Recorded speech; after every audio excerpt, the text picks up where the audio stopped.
Hi friends, இன்னைக்கு வியாழக்கிழமை night தான் ரொம்ப கிரேவிங்காக இருந்துச்சு. இன்னைக்கு வந்து எக் பரோட்டா சாப்பிடணும், முட்டை பரோட்டா சாப்பிடணும்னு ரொம்ப நாள் ஆசை.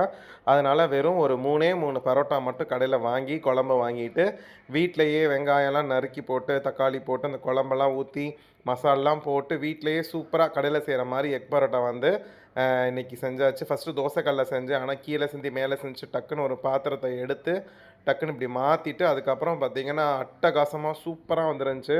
பசங்க எல்லாருக்குமே ஹாப்பி. எல்லாமே வீட்ல கடையில வாங்குற மாரியே இருக்கே அப்படின்னு சொன்னாங்க. பட் பரோட்டா, குழம்பு மட்டும் கடையில வாங்குனது. எக்கு, வெங்காயம், தக்காளி, அப்புறம் மசாலா எல்லாம் வீட்ல போட்டு செஞ்சது. ரொம்ப நாளா நம்ம வீட்ல செய்யணும்னு ஆசை. ஸோ இத பார்த்தீங்கன்னா, எனக்கு ரூ. 40யோட முடிஞ்சிருச்சு. ரூ. 30யோட முடிஞ்சிருச்சு. வீட்ல இருக்கக்கூடிய பொருள வச்சு செம்ம சூப்பரான கொத்து பரோட்டா செஞ்சாச்சு ஃப்ரெண்ட்ஸ். பார்க்கறதுக்கு எப்படி இருக்குன்னு சொல்லுங்க. அட்டகாசமா இருந்துச்சு சாப்பிட்றதுக்கு. ஸோ நீங்க என்ன டின்னர் சாப்பிட்டீங்கிறத மறக்காம கமெண்ட் பண்ணுங்க. அடுத்த வீடியோல பார்க்கலாம். Bye friends.